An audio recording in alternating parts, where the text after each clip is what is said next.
Olá, quarto ano, tudo bem com vocês? Hoje nós vamos falar sobre a escravidão em Campos dos Goytacazes.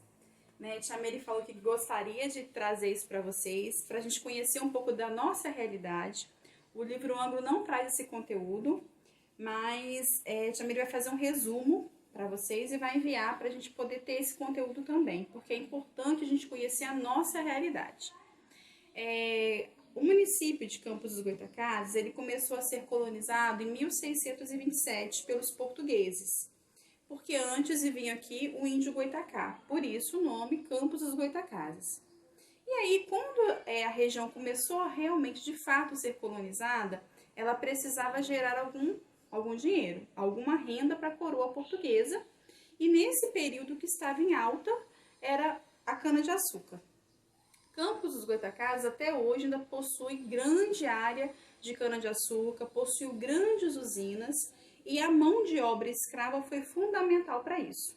Então, no final do século XVIII, a região ela já contava com 60% da sua população total de escravos, ou seja, possuía mais pessoas escravizadas do que a população branca. Então, Campos, gente, hoje a gente vê ainda uma população negra, né, em grande quantidade. Isso vem dessa herança da escravidão, ok? Então, e os escravos que vinham para cá, eles vinham de Angola, eram comercializados lá no mercado de escravos no Rio de Janeiro e depois vinha para cá. Campos foi a cidade do Rio que mais recebeu escravos. Um dos engenhos, a Chamele vai colocar no final do vídeo algumas fotos, né, de fazendas, de engenhos aqui na região que receberam escravos. O engenho de Nossa Senhora da Conceição, ele chegou a ter 1.400 escravos. Antes da abolição da escravidão, Campos possuía, em média, 35.688 escravizados, numa população branca de 56, uma população geral de 56 mil habitantes. O que isso significa? Campos tinha, em média, 56 mil pessoas. Dessas 56 mil pessoas, mais de 35 mil eram escravos. Então, a população escrava na região era bem maior, né, mais da metade, do que a população branca. E a gente tem alguns lugares, né, como, por exemplo, o solar do colégio, que ele foi um núcleo de educação jesuítica. Vocês lembram que os jesuítas montaram aqui no Brasil alguns polos para catequizar os indígenas? Aqui na região foi o solar dos jesuítas. Lá tinha em média 2.000 escravos viviam naquela região. Hoje ele tem, né, como se fosse um museu, é um acervo contando essa história dos escravizados. Teve alguns lugares onde a população negra, né, escrava, ela trabalhava, e depois da abolição da escravidão, essas pessoas elas continuaram ali. Então elas começaram a trabalhar de maneira assalariada nessas usinas, nessas fazendas que antes trabalhavam como escravos. Um exemplo disso é lá na fazenda Novo Horizonte, porque eles trabalhavam naquela usina ali e de repente eles começaram a montar alguns núcleos de povoamento. Desses vieram Conceição do Imbé, Batatal, Aleluia, alguns povoamentos que surgiram após a abolição, mas formado por escravos, tá? Que trabalhavam naquelas usinas, naquelas fazendas.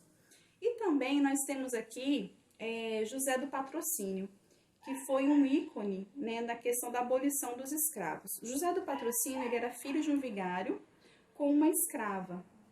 Então, ele não viveu como escravizado. Ele teve a oportunidade de ir para o Rio de Janeiro aos 14 anos. Então, ele se formou em farmácia e também ele era escritor, jornalista, e ele era muito importante nessa questão da abolição. Ele era, né, lutava pela causa abolicionista e é conhecido, né, na questão assim do Brasil inteiro, e era um campista. Então, José do Patrocínio é um nome muito importante quando a gente fala de escravidão em Campos dos Goytacazes. um campista que lutou pela abolição da escravidão. Então, baseado nessa questão, falando de José do Patrocínio, falando dos abolicionistas, esse é o trabalho que a Chameli vai propor para vocês, que eu coloquei no planejamento, um trabalho sobre fazer um jornal abolicionista. O que a Chameli quer nesse trabalho? A Chameli quer o seguinte, que vocês preparem um jornal falando, mostrando a situação dos escravos, isso como se vocês estivessem, né, vivendo naquela época, antes da escravidão, ok? A situação dos escravizados e mostrando por que eles precisam ser libertos. Vocês vão dar a opinião de vocês. Então, como é um jornal, vocês podem colocar 2 páginas, 3, de 2 a 4 páginas. E eu quero que vocês também ilustrem, podem fazer desenho da situação deles, podem fazer colagem, do jeito que vocês acharem melhor.